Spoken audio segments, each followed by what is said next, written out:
Weddings always made me feel like a stranger in someone else's fantasy, like I'd been invited into a dream I didn't belong in. The string lights hung like vines from the trees, casting a warm, filtered glow across the crowd. The bride looked like she'd stepped out of a magazine. The groom kept kissing her knuckles like they were porcelain. Everyone cheered. I lingered near the bar, sipping whiskey that tasted too expensive to gulp, but not strong enough to numb. I wasn't really supposed to be here.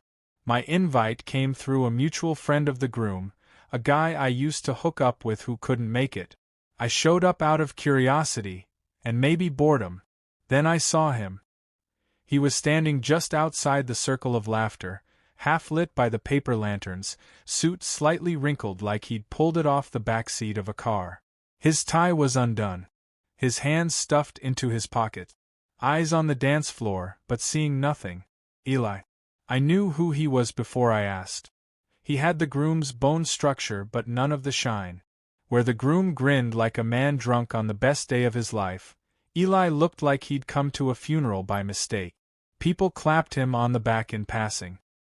He nodded, gave tight smiles, never joined the table. I asked the bartender casually, "That guy over there, who's he?" "The groom's brother," she said. "Eli. Used to be the golden boy. Married. His husband couldn't make it, I guess." She said husband, like it was both obvious and disappointing. I nodded, eyes on Eli. I didn't believe in fate. But I did believe in timing, and Eli's whole body screamed, "Now's the wrong time to be alone." So I crossed the lawn with my drink still half full, pulse ticking behind my ears. He didn't see me until I was 5 steps away. Then his gaze locked with mine, and for a second I forgot what I was about to say. "You look like someone who needs a better drink," I offered. A smile cracked across his face. Just a flicker. "Is that your way of saying I look miserable?" "No. That's my way of saying I'm miserable, and misery loves company." He chuckled, then actually laughed, a short, surprised burst. "Touché." We stood side by side, watching the chaos of the dance floor. Bridesmaids were already barefoot, clinging to champagne flute. Groomsmen were attempting some drunken synchronized dance. It would have been hilarious if it didn't feel so far away from us. "You're not dancing," I said. "I don't dance," he replied. "Liar. You strike me as the type who used to dance, once. Before life got heavy." His smile dimmed. "Yeah. I used to." I didn't press. The silence between us wasn't awkward, it was shared. He sipped from his drink like it was water, then said, "My husband didn't come tonight." "You okay with that?" I asked carefully. He shrugged. "Let's just say. I stopped asking him to show up a long time ago." That sentence felt like a window flung open. I didn't need to know the full history. The fracture was visible, hairline precise and old. Not a fresh break. Just one that had never healed right. "Funny," I said. "You're the groom's brother, but you're the one who looks like he lost something." He turned to me. Really turned. There was something behind his eyes that wasn't quite sadness. It was emptiness. Like someone had turned the volume down on his heart, and he was just mouthing along with the song of his own life. "You ever feel like you're just orbiting other people's joy?" he asked. "Like you forgot how to have any of your own?" I swallowed hard. That hit too close. "All the time," I admitted. We stood in silence again. This time I felt the static between us. Then the music changed. Slowed down. A familiar classic, soft and slow. I looked at him. Really looked. "I know you said you don't dance," I said, stepping forward just slightly. "But, would you want to? With me?" He blinked. Hesitated. For a moment I thought he'd decline. Thought the weight of his wedding ring, or the ghost of his husband, would keep him planted in place. Then Eli extended his hand. And just like that, we stepped into the center of something neither of us could explain. His hand slid into mine, tentative but real. It wasn't the touch of a man searching for affection. It was the touch of a man remembering what affection used to feel like. We stepped onto the grass where couples moved slowly, swaying to the low hum of the music. Nobody paid attention to us at first. Just two silhouettes under lantern light. Two men, nothing unusual, not at a modern wedding, not among people too drunk to judge. But I noticed the second heads began to turn. Eli noticed too. His shoulders tensed beneath his dress shirt. I leaned in and whispered, "No one here knows what we're feeling. Let them guess." That earned the softest curve of his mouth, a smile so guarded it almost didn't register. He rested one hand on my shoulder, the other holding mine. Our bodies found a rhythm, not precise but honest. He was warm. Not in a way that burned, but in a way that thawed something in me. Something I didn't know had frozen. "I haven't done this in years," Eli murmured. "Danced? No. Let someone this close." That sentence felt heavier than anything the band was playing.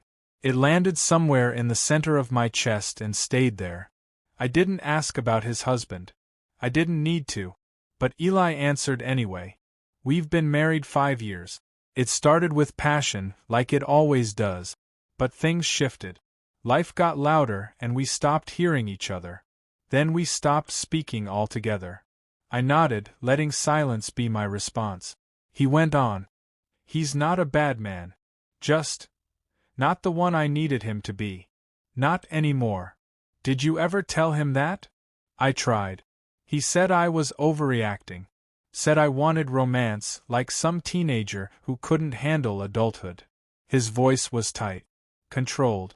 He wasn't angry. He was exhausted. The kind of tired that seeps into the soul after years of trying too hard for too little in return. I didn't say what I was thinking, that no one should feel like this at a wedding. Especially not someone as quietly magnetic as Eli. Instead, I asked, "What would you say if I told you this is the best moment I've had in months?" He met my gaze then. Fully. As if daring to believe me. "I'd probably say the same thing back," he said, barely audible. The song ended. But we didn't step away. Another song started, just as slow, just as soaked in yearning, and we stayed in place, locked into something no one else could feel. His hand tightened around mine. I caught someone's stare, a middle-aged woman whispering to the man beside her. Maybe a relative. Maybe someone who knew too much. "You okay?" I asked Eli quietly. He looked down. "It shouldn't feel like this." "Like what?" "Like I'm coming back to life with a stranger." I wasn't sure what to say to that. But I knew the feeling. So I told him a truth of my own. I haven't dated anyone seriously in years. Casual things. Hookup. Nights where the other guy didn't even ask my name. I got used to loneliness disguised as intimacy. Eli's eyes softened. "That sounds familiar." We didn't kiss. Not yet. But something passed between us, more intimate than mouths ever could be. A shared understanding. A parallel ache. After the second song ended, we stepped off the lawn and returned to the bar. The world seemed louder again. Glasses clinking. Drunken laughter echoing through the trees. But between us it was still quiet. He set his drink down after one sip. "I shouldn't be here." "But you are." "I shouldn't be talking to you like this." "Then walk away." He didn't. The moment swelled, the air charged with unspoken truths. He was a man split between vows and desires, between a ring he wore and a feeling he hadn't felt in years. I was a man who never believed in rescue, until now. "I kissed someone else 6 months ago," Eli confessed, eyes downcast. "It was just once. A moment of weakness. My husband found out. That's when everything really fell apart." "Did you regret it?" He paused. "No. I regretted waiting so long to feel seen again." I took a slow breath. Then maybe this isn't weakness. Maybe it's finally breathing. He looked at me like I was dangerous. Or maybe like I was salvation. Another silence. "Walk with me?" I asked. Eli nodded. We moved away from the party, down a path strung with lights and petals. I heard someone call his name faintly behind us. He didn't turn around. This time, it wasn't a dance. It was an exit. The moment Eli followed me down that path, the air changed. It wasn't just softer, it was charged. Like the quiet hum before a storm you've secretly been waiting for. He didn't speak. Neither did I. We walked in step, past the buffet tables and the dance floor, away from the crowd that had started to shrink into drunken cheer and last dances. With every step, the distance from everything expected, everything safe, grew wider. "You're not drunk," I said, breaking the silence. "No. So you know what you're doing." He stopped walking and looked at me. "That's the problem." "I do." We ended up by my car, an old dark blue hatchback that looked wildly out of place in the valet circle. He leaned against the passenger door, arms crossed, his jaw tight like he was keeping words from spilling. "Where would you go," he asked, "if you had nowhere to be tonight?" "Somewhere quiet. Somewhere no one's watching." He nodded. "Then let's go there." I unlocked the car. He didn't hesitate. The road out of the wedding venue was lined with oak trees and fading string lights. I didn't ask where we were headed, and he didn't suggest anywhere. We just drove.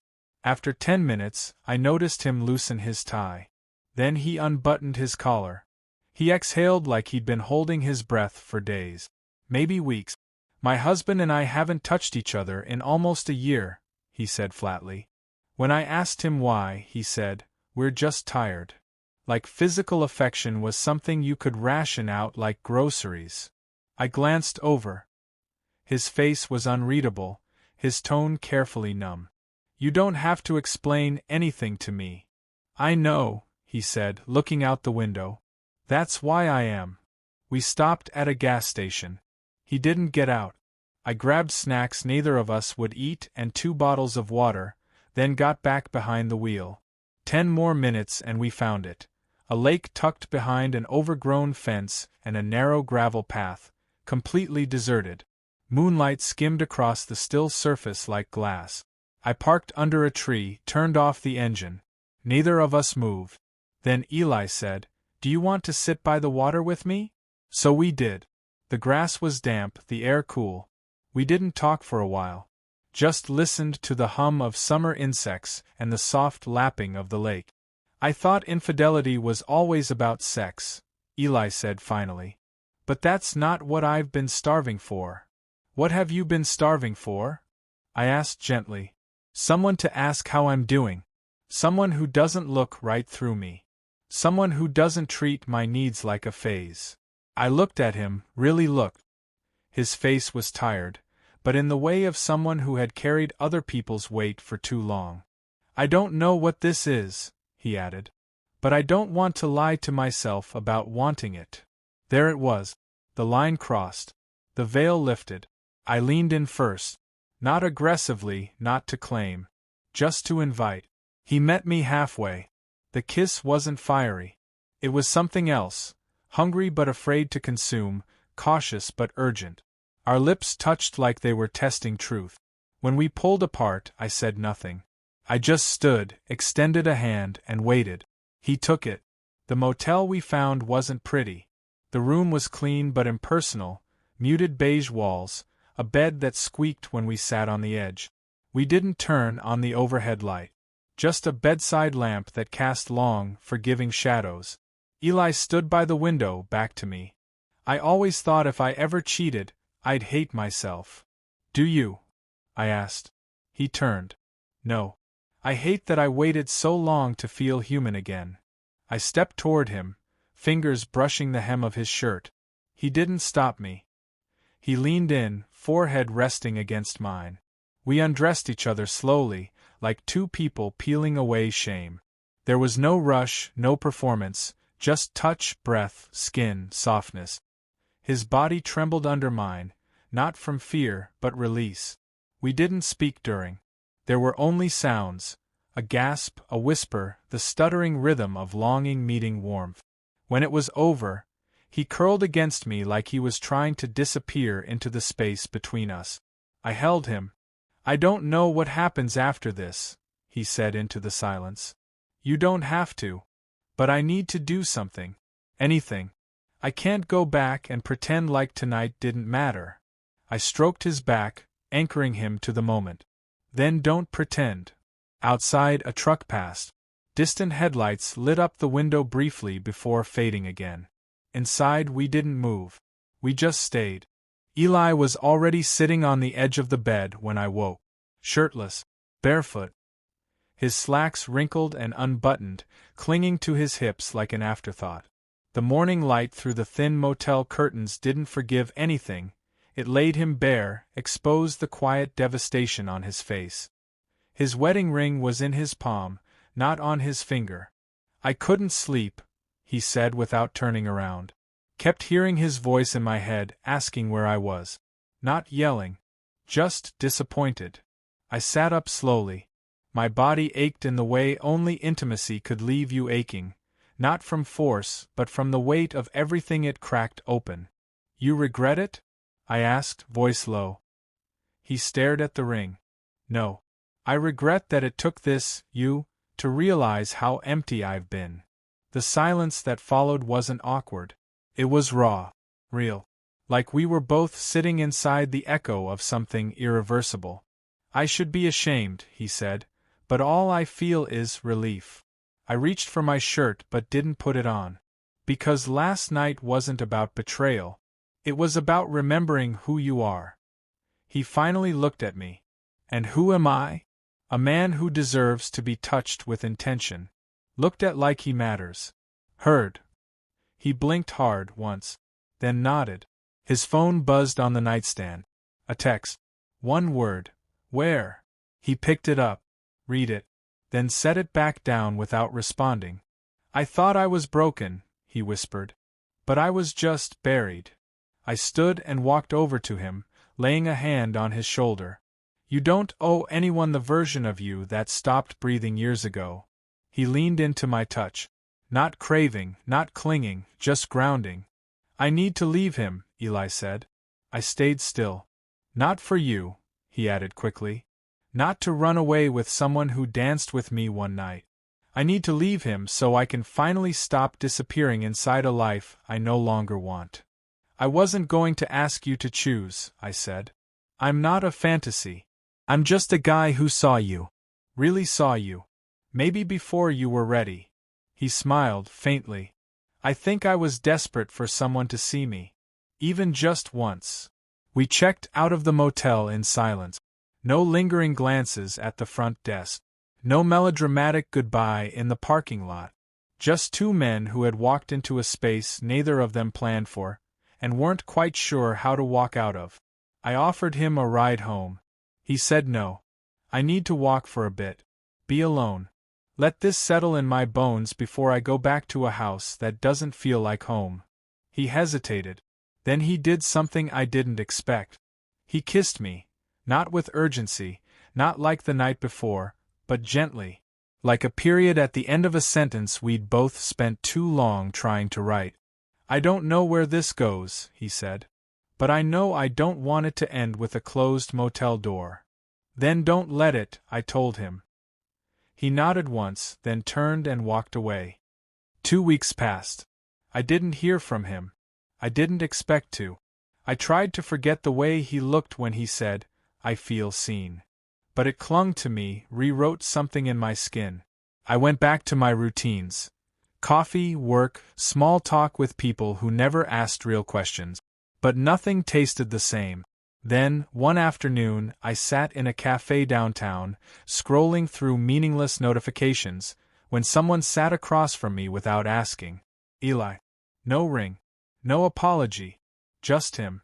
I moved out, he said. I looked up, unsure if I was dreaming. You didn't have to come here. I wanted to. Not because I need saving. Because I needed to find the version of myself that came alive when I danced with you. I closed my phone. How are you? Terrified. But light. For the first time in years, I'm not pretending. I motioned to the counter. Want coffee? I'd love that. We didn't talk about a future. We didn't map out promises. What we shared wasn't a love story tied up with a bow, it was a beginning built from a truth neither of us could ignore. It started with a dance. And maybe, just maybe, that's how all the best things begin.